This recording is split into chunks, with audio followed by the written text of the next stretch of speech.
Hi everyone. This story is part of my Tales from Scáth Gleann series. This series takes place in a fictional world of my creation, based in a mysterious town in an undefined part of Ireland. This town serves as a hotspot for supernatural activity, for reasons that I intend to explore and tie in with a mainline entry in the series further down the line. Each series will take place within this particular mythos and share some relation to the world and cosmology of the mainline series, largely separate to my other standalone stories. So when you see Tales from Scáth Gleann in the title, you'll know you're in for some quality weird fiction involving lots of rain, dreams, alternate history, cosmic horror, and dark nature, my favourite flavours of horror fiction. Sit back, turn out the lights and hit that play button, ideally on a rainy evening at blue hour, undisturbed by anything but your own dismal dreams. Without further ado, enjoy my story and thank you for listening. Aisling, have you actually listened to a single fucking thing she said? Aisling's friend Orla asked her the question with all the thinly veiled cattiness of her new friends, the girls that she was slowly but surely ditching Aisling for. They congregated at the other side of the mob of classmates, squashed up against the exhibit on human evolution deep within the varnished wooden halls of the Scáth Gleann Museum. It had been happening for quite some time now, these moments of cattiness. Orla had been Aisling's only friend since they had started secondary school together, and the two had felt as if they could take on whatever school could throw at them, followed by college and life itself beyond. The two would daydream, making grandiose plans for the things they would accomplish, idle teenage fancies of success and fame, with no true thought put into them. Daydreams which would become painfully clear had no place in the real world. Worlds away from expectant teachers, strict parents, and judgmental classmates. It used to be easy to daydream like that around Orla. In a world that seemed fake and disappointing, their dreams were as real to them as the air they breathed. Orla didn't daydream anymore. She had been stricken with the dream-killing disease, the fear of missing out. She never took her eyes away from the more popular girls for fear of missing even a fleeting opportunity to curry favour with them with vapid bloviations on Love Island or whatever other shite they were into that week. Between needful glances in their direction, Orla had been picking fights over the most asinine things which they both knew were just excuses for Orla to eventually jump ship once she had worked up the nerve. Take a guess, Orla.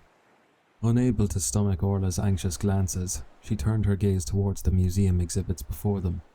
That one's a caveman, she said as she pointed lazily at a Neanderthal. And that one's also a caveman. She turned to look at Orla with a chipper smile that did not reach her eyes. Not sure on the names, but all of them are as fake and boring as your cool new friends. So why don't you go and be fake and boring with them and leave me the fuck alone, yeah? Orla looked at her with an expression that was at once deeply hurt but also relieved. She considered responding, but walked away wordlessly with heavy steps. Go get 'em, woo! Cheered Aisling in a whisper, her venom felt by those within earshot as they grimaced with second-hand embarrassment. Aisling turned and allowed her smile to fade, while the popular girls cast judgmental glances and mocking smiles. She stood and looked into the eyes of humanity's ancestors, their murky eyes uneven and their hair as bristly as a discount store brush. Fake and boring. She began to drift away again, dreaming of what it must have been like to live in ancient times. Would she have been valued then? Would she have had a place? Even now the school tour sauntered away and left her behind, either not realizing or caring that she was absent. Boring, isn't it? Came a voice from behind her. A well-dressed man in his late 30s stood beside her, hands clasped as he stared idly at the exhibit with her. She didn't hear him approach while she was lost in her reverie. Tried to make it as interesting as possible to look at, but the youth of today are seldom interested in what came before us. He seemed to snap himself out of a daydream of his own before offering his hand to her. I'm the owner. Pleased to meet you. Aisling shook his hand. Aisling, nice to meet you. It's not that bad, honestly. I'm just having a bad day. She gave a weak smile as she realized briefly that she could not recall the last good day she had had. No need to be so polite, it's an awful exhibit, I know. They can never quite get the eyes right, can they? He asked those words with a strange sincerity and an amused exhale, referring to the eyes as if they were the subject of some private joke. As I said, the youth of today are seldom interested in what has been before us humans. They are more so interested in what could have been. What could have been? I'm not quite sure I follow, inquired Aisling. For all these exhibits we have, in every museum on the planet, all our collective knowledge and theories on the origin of our species, it's all just a drop in the ocean. His eyes glazed over as he stared into space, before rapidly refocusing and turning to her with a mischievous grin. Would you like to see something not boring? Aisling studied the man with narrowed eyes, trying to discern his intention. He seemed genuine enough, and certainly looked the part. Whether this was a prank or not, seeing what this man had to offer was certainly leagues more appealing than enduring another moment with her class and traitorous ex-friend. All right, lead on, she said with a less than chipper sweep of her hand. Right this way, madam, he replied with a sparkling grin. He led her through exhibits she had seen already, towards a fire exit door and down some concrete stairs. After 3 full flights, Aisling reckoned they were deep underground. The museum owner produced a ring of keys and unlocked the first door with a key, followed then by a long key code. This is the retired exhibits room, he said as he opened the door into darkness. He flicked the switch, and old yellowed lights flooded the room that looked as if it were built right into a natural cave formation. We keep all the exhibits that we no longer display here. What people don't know is that we also keep items that are not fit for display. I like to think of it as Scáth Glann's second museum. What makes an item not fit for display? Inquired Aisling, as she ran her hands along the chipped paint of a model Pachycephalosaurus. Not boring enough, I suspect, replied the man with a charming wrinkle of his nose. Aisling gave a half-hearted laugh as she wandered around, peeking under the sheets of tarp as she went. Where do you get them all? She asked. For the model displays, we usually commission artists with government funds. It pays to have models that are aesthetically pleasing as well as scientifically and historically accurate. Well, as accurate as we think we know them to be. You make it sound like it's all made up. That's because it is. Almost every book, every theory, every artifact, all just a snug little blanket of ignorance. And you know this for a fact? Partially. Many avenues of truth have been lost to time, and others kept under lock and key. Except for one, that is. He approached a sheet of tarp which was draped over a small, pillar-shaped object half his height. Not all of the items in this room are for the museum. Certain items are part of my own private collection. In fact, I acquired a very special one today. One that might show you just how made up things really are. He took hold of the sheet of tarp and gently lifted it away. There was a plinth of basalt carved into a hexagonal shape. It looked as if it could have been lifted straight from the Giant's Causeway on the coast of Antrim. Sitting on the plinth was what appeared at first to be a helmet of a suit of armour. As Aisling drew nearer, she began to see that it was entirely different from any armour she had ever seen. It was a bizarre thing, an oblate dome of bone ridges and a number of resinous lenses that gave the impression of eye holes, but far too many to be practical for human eyes. Between the bone ridges were desiccated bundles of what she thought might have been lacquered wood, reddish black and pressed into ovoid divots in the bone. Upon closer inspection, they seemed to be knots of striated muscle, though long since withered and dried solid, but remained somehow undecayed. She gave a hollow laugh as she was curiously reminded of beef jerky. Aisling had once been to salt mines in Poland during another of her dreaded school trips, and had seen timber beams preserved by the salty air of the mines. They were as hard as stone to the touch. The ridges of this helmet reminded Aisling of those beams now, as she traced her finger along the brown bone which made up the helmet's forehead. It was found in a salt mine not far from here, just down the coast in fact. Reckon it's organic, and the salt preserved it, stopping any bacteria from having their way with it after however long it was down there, said the man, studying Aisling's reaction to the strange artifact. How old is it? She asked. unable to take her eyes from it. We don't know. We don't even know if it was just an ancient art piece made by us humans, or if it belonged to something else. As of this moment, you know as much as I do. Aisling stooped and looked into the helmet's lenses, wondering what sights those eyes must have seen, if they ever saw anything at all, assuming it wasn't some bizarre ornament or totem piece. I need to take care of a few things. I won't ask you to enjoy the rest of what my museum above has to offer, so you may stay here in this one if you wish.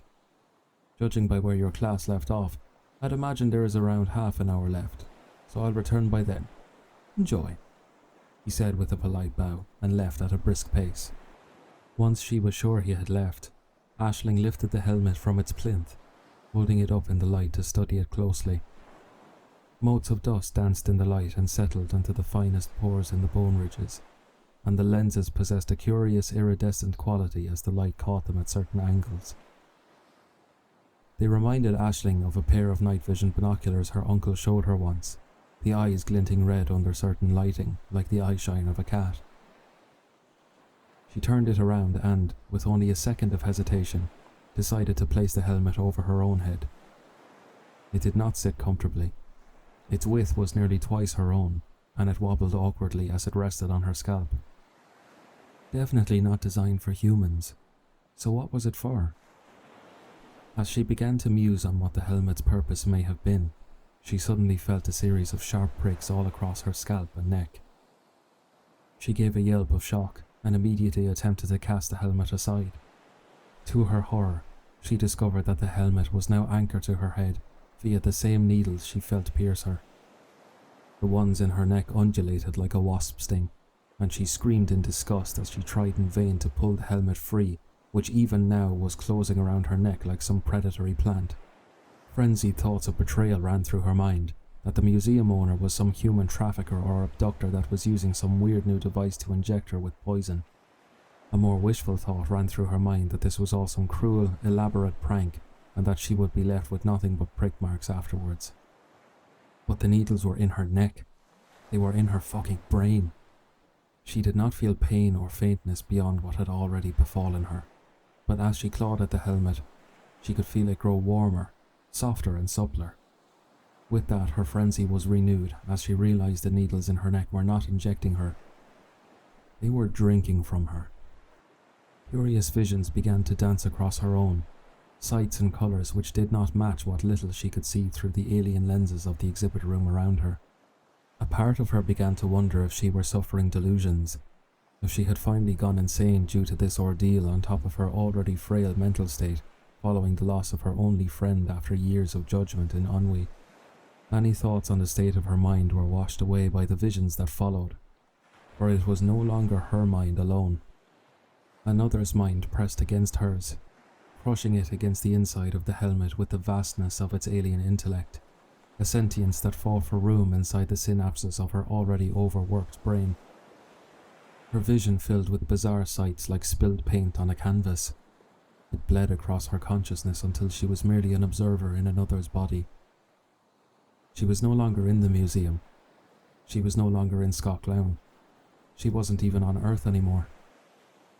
She stood on the precipice of another world's mountains, observing the far-flung vistas below. Vast mountains that dwarfed anything seen on Earth spread across the world, their peaks crested by clouds of floating purple gel. The gravity of this world allowed them to float, and each cloud was like an ecosystem in itself. The peach-coloured sunlight caught the gel clouds and cast dancing caustics across the plains below, where the distant forms of spindly bovines grazed. Glints of amethyst could be seen darting between clouds. They were like dolphins, with much longer fins and iridescent feathers of silver scales. They belched small gusts of gas from secondary gills, the spitting action serving as propulsion through the air between clouds. They danced between clouds in pods of 5, their expulsions filling the air with flecks of gel like cherry blossom leaves falling in the breeze. I can join them. Aisling's thoughts were her own, but they were not. They were the thoughts of another that ran through her mind, the alien thought processes and language as compatible with her own, as opposing computer operating systems and hardware. Only the barest meaning could be discerned, along with certain emotions that most closely aligned with human experience. In that regard, her mind was flooded with boundless wonder and curiosity. All fear and panic that her human mind felt was washed away by the vastness of the alien's joy. She ached to swim with the amethyst dolphins, and the means with which she would do so were revealed to her as she looked down with many more eyes than she was used to. Her form was arachnoid, with 4 legs attached to a rotund thorax, and 4 more limbs that would be used in the same manner as arms. Encasing this alien form was the armor that formed the complete set along with the helmet she wore. She flexed her arms, assured by the coiled strength contained within the dense bundles of artificial muscle and tendons of elastic metal. A quick mental impulse summoned an alien rune along one of the eye lenses, a confirmation that the jump jets and actuating subjets adorning the limbs and thorax were in perfect condition, ready to send her soaring through the low-gravity skies where other worlds would allow only brief jumps and aquatic propulsion. She leapt from the mountain, a split-second burst of propulsion sending her into a gel cloud hundreds of meters ahead. She darted through the cloud, every subjet firing in sequence until she swam as dexterously as she would with her own human limbs. The lenses of her helm recorded every moment as organic memories, the very same memories that she watched now through the medium of her own brain in the museum that felt as if it were 1,000,000 miles away. Locking pace with a pod of amethyst dolphins, she darted between clouds, watching as they lapped up small golden fish that frantically darted towards the safety of towering anemones. This alien she shared a mind with now was a being living a life of pure self-actualization. It existed for this one purpose, to dive into a sea of stars. She searched its alien memories for anything resembling a name, some hint at the alien's identity. Its name was a concept that took time for her mind to digest, to find the right words for. The absolute barest meaning was made clear, devoid of alien culture or context. Fire diver. The feelings of exhilaration and boundless curiosity were suddenly shot through with emotions more difficult to process, as her vision became blurred and the world bled away into a glitched impression of its former beauty. Now dominating her sight was an ocean of toxic sump, the remnants of a species that squandered their time on a once breathtaking oceanic paradise. Waves of sooty sludge crashed against the rusted skeletons of towering industrial factories, and the sky was a grey-green soup of radioactive smog. She felt the boundless curiosity of the fire diver extend to all oceans, regardless of beauty and purity. The secrets of the deep places would not remain so for the fire diver, so long as it was blessed with long life and vitality afforded by its wondrous armour. Beside the ocean of its curiosity, humanity's own was a mere shallow puddle by comparison. She dove into the murky depths, the artificial muscle and jets working all the harder to power through the sump. The suit's lights activated, piercing the dark. A fleeting glimpse of brackish scales was seen, stirring on the edge of her light's radius. A surge of adrenaline coursed through her body, fear and excitement flooding her mind in equal measure. She activated a weapon on her right arm, a flute of bone connected to a small network of muscle bundles and chemical sacs. The creature darted for her, its milky eyes and grimy teeth telling of a tortured existence in the caustic waters of this world. She fired a barrage of bone flechettes, the muscles spasming them forth like a sneeze while the chemical sacs imbued each flechette with a chemical charge, enough to power their trajectory through the sump like minuscule torpedoes. The creature fled, its face made into a pincushion as it leaked half-clotted blood into the gloom. Over a ridge lay the sunken remains of an old facility detected by the suit's scanner arrays. Each rusted husk was picked out as a three-dimensional map, overlaid on the helmet's lenses in a ghostly green. The scene faded before Aisling could uncover the facility's secrets, as another scene came into view, heralded by the same visual glitch as before. Many more sights were revealed to Aisling then, more than she could count. She watched the fire diver travel the stars, diving into the oceans and lakes of worlds uncounted. Protected by its armour, and kept vital by its ageless mechanisms, it spent the centuries sating its boundless thirst for sights unseen. fluorescent gas nebulae, the crushing depths of high-pressure worlds, turquoise waters with cities of coral, their inhabitants hospitable and passionate about diving as the far diver was, entire oceans held within freezing asteroids. It never remained in one place for long, ever seeking the next thrill, the next grand sight to add to its mental galleries of wonder. She watched the last world fall away beneath her through the viewing port of the far diver's ship as she set sail for the next. Stars drifted by like snow as decade-long journeys flew by like film on fast forward. She stood now on the viewing port again, her tedious journey at an end. Below her was an oceanic world, a storm-afflicted sphere of blue and green. One colossal continent dominated the face of the planet. The part of her that retained dim awareness through the dominance of the far diver's consciousness was stricken with a sudden realization that the world was none other than Earth, as it had been in the deep past. With a swift input to the command console, the ship began descending towards the southwest coast of Pangaea, the viewing port soon covered in heavy sheets of rain. Impossible sights assailed her mind when the ship broke through the clouds. Hundreds of miles of dense forest, broken up by massive stone citadels. They looked like castles from medieval times, only miles long and hundreds of meters high. They loomed over walled cities that dwarfed even the capitals of modern Earth. Surface scans revealed heat signatures of several forms of predatory wildlife, with some defying any of the scanner's attempts at classification. Smaller forms battled them frantically within the depths of the forests, with smaller groups breaking away to flee to the safety of the walled cities. Lightning illuminated the silhouettes of what Aisling thought were mountains in the distance.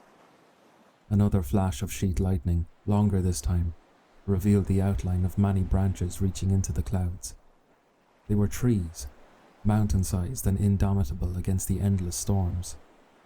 Entire towns and woodlands nestled between roots so vast that they reached into the foundations of the planet.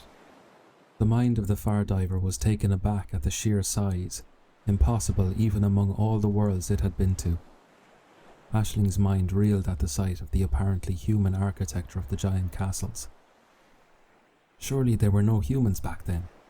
Was it some other species, another race of aliens not unlike the far diver? Her own mind and the memories of the far diver competed for her brain's resources, and she felt her head throb with the mental strain. She cast the thoughts aside and watched, her own curiosity overcoming her shock. She set the ship down on a beach of black sand, surrounded by towering rain-slicked cliffs beneath clouds black with rain. A flash of lightning revealed the scales of a massive serpent breaching the water, visible from miles away even through the driving rain.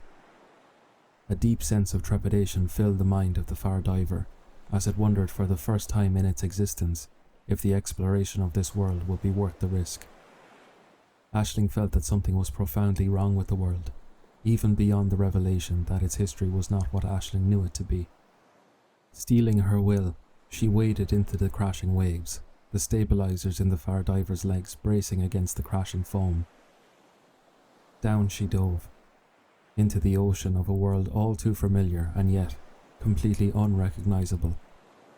Forms swam into view that bore distant resemblances to the ocean life of Aisling's time, the proto-forms of things that would one day become sharks and turtles. As she dove deeper, forms made themselves known that were more bizarre and unsettling, dark cephaloid things whose forms radiated and shifted in ways that caused Aisling's eyes to ache. Many frightening scenes were committed to the far diver's memory in those Stygian depths. Flooded civilizations, titanic creatures lying dreaming in the furthest places from all light and heat, legions of disturbing aquatic forms, which more than once attempted to assail the far diver. They were narrowly driven off by the armor's weapons, but ammunition and energy were beginning to dwindle. Exhausted and frightened, Aisling considered turning back. Just then, a signature was detected, a doorway to another place. Driven on by the far diver's timeless curiosity, she swam onwards towards the source of the signature. Jutting out from a rocky cliff overlooking a black trench was a massive stone portal. It was made of a glassy black crystal, etched with hieroglyphics that the armor's memory had no recollections of.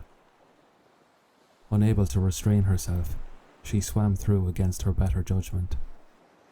Whereas the oceans of ancient Earth were filled with the ambient sounds of sea life and drifting currents, the waters surrounding her now were possessed of a profound and unnatural silence. A blackness surrounded her that was nothing short of endless. The portal above her connected with rock that faded into nothing, and all around her was an inscrutable abyss. The armor began to shiver and hum as its metabolism began to kick into overdrive. A warning rune on a lens showing temperatures of extreme cold. Just a few seconds. There must be something, I must know. She swam forward, extending the scanning range in a bid to find something, anything in this strange abyss. Surely the portal must serve some purpose. Against the backdrop of impenetrable black, Aisling felt her vision suddenly strain. Glitches crackled across the vision of the far diver as it noticed something in the black. A sudden surge of frenzy overcame the far diver, its alien heart hammering as it saw something so horrifying that its curiosity was blasted away, replaced by an atavistic panic for pure survival. Aisling felt herself grow faint, though she could only experience a diluted fraction of the far diver's true fear through the imperfect connection to her human brain. In her haste to escape, she activated an emergency release of buoyancy gel, flooding the armor in specialized pockets that, when coupled with the thorax jets, could allow rapid ascent while the armor guarded against a sudden change in pressure. She flew towards the portal, feeling her escape just within reach. A brief and sudden spike of agony stole Aisling's breath, and her sight began to wobble uncontrollably. As her sight tilted to one side, she saw the brief image of her body as it was taken away by some great aquatic thing, a momentary flash of dozens of silvery eyes being the only sight she ever saw of it. Emergency seals preserved the far diver's head from the pressure of re-entering Earth's oceans, and Aisling watched as all the horrific sights she had seen before fly by her as the helmet of the far diver rocketed towards the surface. The helmet used the fading consciousness of the far diver to record its last moments, its alien metabolism cursing it to retain consciousness for a significant time after decapitation. The time it spent bobbing on the turbulent oceans went by in a series of glitchy blurs. Finally, the beach of black sand where she had left her spacecraft came into view, surrounded by dark figures. One of them pointed towards the water as the helmet washed ashore. The figures drew closer, dark, osseous things of bone plates and sinuous muscle. Silvery eyes were seen in the dark through the rain, eyes so very much like those terrible eyes seen in the unknown black. A flash of lightning revealed the thing's face. The face of a human man, exhausted but stoic. Aisling watched the scene breathlessly as the man lifted the helmet, examining it closely. His eyes were stern, and as he stared intently into the many eye lenses of the helmet, a curious light formed on his forehead. A silvery tattoo-like pattern formed, not unlike a Celtic knot, four-cornered and glowing softly. Aisling felt a third mind now, a human mind press against hers and the far diver's, but with the gentleness of a nurse assessing injury. A sadness hung over the eyes of the man as he seemed to understand the far diver's fate. He handed the helmet to one of his men, ordering him to do something with it. He spoke with a language that sounded like Gaelic, but was possessed of a syntax and vocabulary that Aisling did not recognize from any variant she had ever learned of during the course of her education. She could discern no meaning from the words. The scene began to bleed away now as the far diver's consciousness ceased completely. The knowledge of what became of the helmet, or where it travelled during the course of deep time, and how it ended up in the museum so well preserved, was lost to the eons. Aisling's mind expanded as her brain suddenly felt relieved of a massive burden, her mind now her own once again. She ripped the helmet from her head, gasping and shuddering with fear.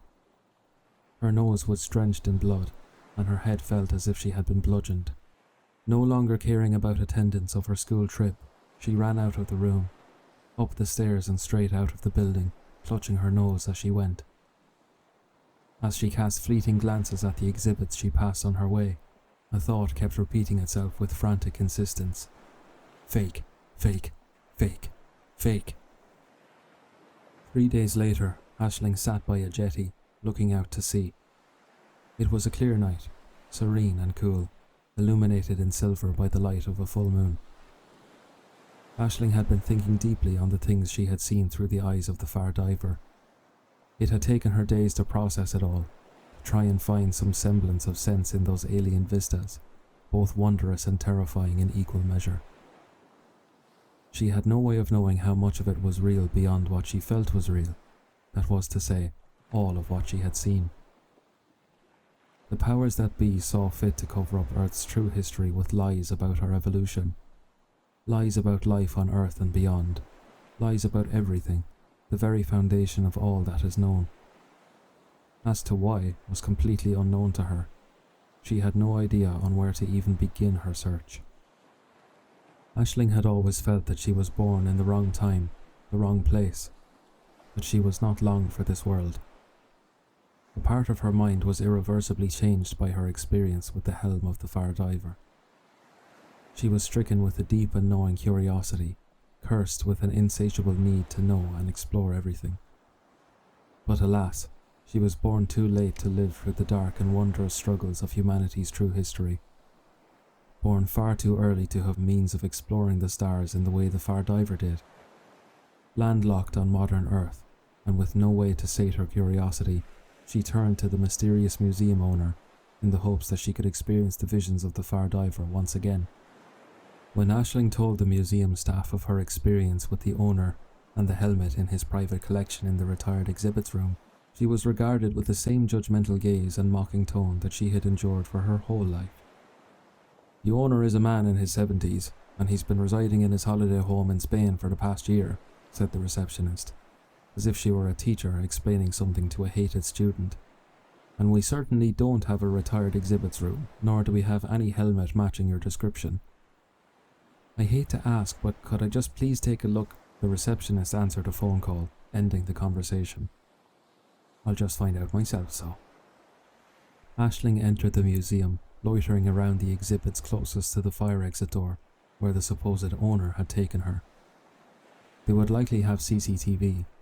Someone would surely see her, but if she could get to the bottom, if she could just get a glimpse or find some other way in.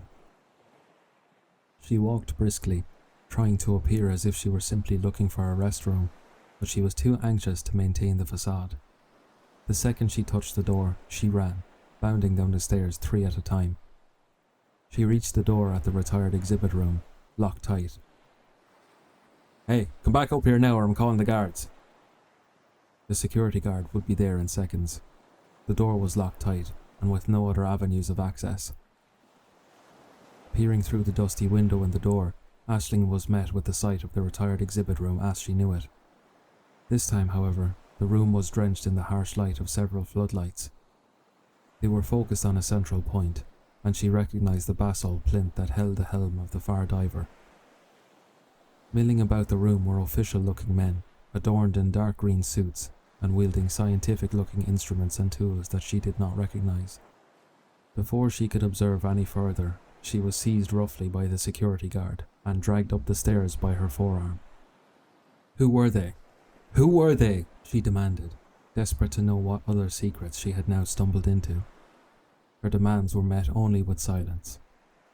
The guard marched her to the front door, and with a simple statement of, "You're barred, leave now or I'll call the Gardaí," left her standing in the rain-soaked street. Her mind reeled with what she had seen. She had sought answers in coming to the museum, but now she was left with more questions than ever before. Who were the men in the dark green suits? What did they want with the helm? And why were the museum staff being so secretive about it all? As she walked in the rain, she observed the town all about her. She looked to the nearby sea, to the cliffs around the town's valley, into the blackness of the Scáth Gleann wilderness. Not for the first time, and certainly not for the last, she began to wonder just how much of it all was truly real.